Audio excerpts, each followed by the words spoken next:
Olá, sejam muito bem-vindos! Hoje a gente vai mergulhar numa das ideias, talvez mais radicais de Um Curso em Milagres. A de que simplesmente não existe pensamento neutro. Nenhumzinho. Sabe, é um conceito que, nossa, se a gente entende de verdade, ele vira de cabeça para baixo a forma como a gente enxerga nosso mundo interior e o poder que temos sobre ele. Pois é, a nossa análise de hoje parte de uma pergunta bem direta. Será que existem pensamentos inofensivos? Aqueles pensamentos que a gente acha que são, bobos, sabe? Que passam pela nossa mente e não deixam rastro nenhum?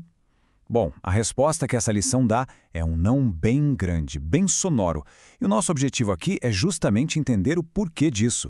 Olha, entender essa ideia é uma verdadeira revolução na nossa mente. É como se a gente saísse da arquibancada da vida, sabe?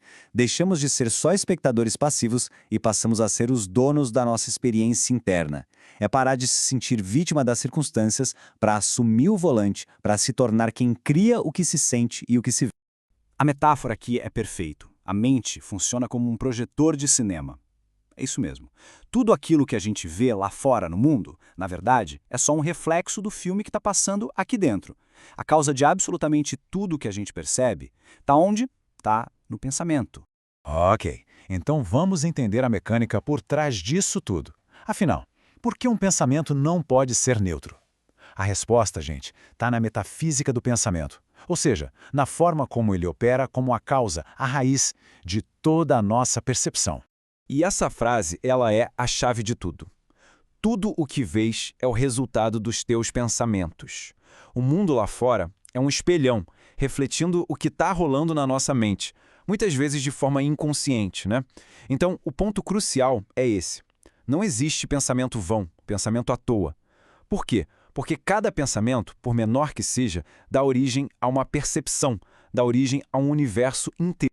A lição aqui, ela apresenta uma divisão bem clara, sabe? Não tem meio termo. Os pensamentos não são classificados como grandes ou pequenos. Eles se dividem só em duas categorias. De um lado, os pensamentos verdadeiros, que estão alinhados com o amor, com a unidade. E eles criam mais disso. Do outro lado, os pensamentos falsos, que vêm do ego, da separação. E o que eles fazem? Fabricam ilusões.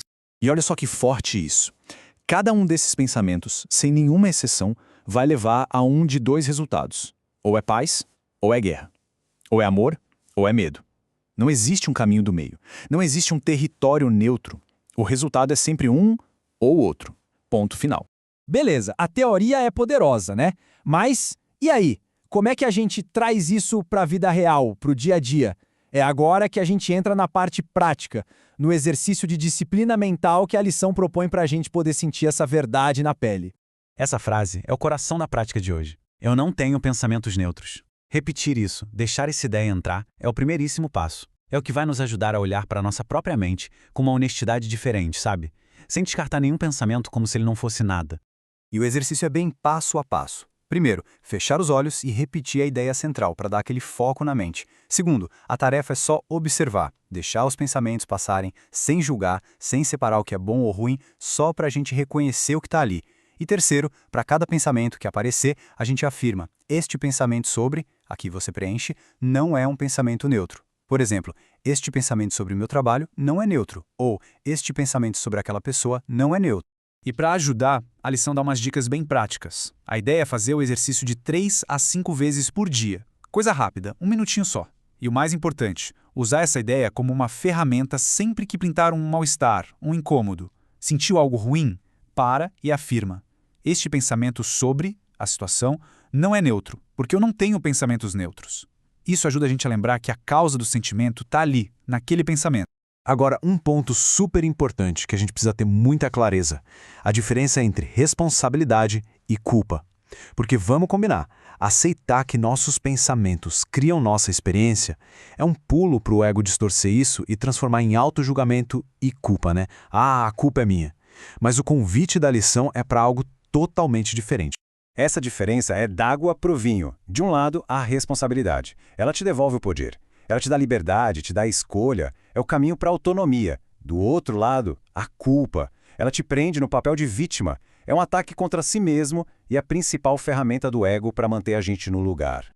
E tudo isso nos leva ao ponto alto, ao clímax desta lição. A gente se dá conta do nosso imenso poder de criar.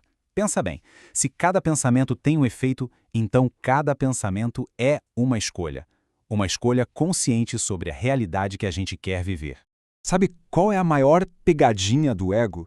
É fazer a gente acreditar que aqueles nossos pequenos julgamentos, aquelas coisinhas que a gente pensa, não tem efeito nenhum. Mas a verdade é outra. Cada pensamento, por mais bobo que pareça, é uma escolha de lealdade.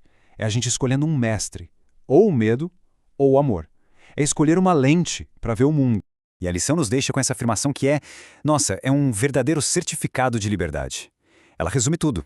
A gente não é mais uma folha ao vento, sabe? À mercê das circunstâncias. A fonte de tudo que a gente vive está aqui dentro. E assim a nossa conversa de hoje termina com uma pergunta, para a gente levar e refletir. Sabendo que cada pensamento está ativamente criando ou paz ou dor, a questão que fica é, agora, neste exato momento, que experiência se escolhe criar? Porque a escolha, essa sim, está sempre presente.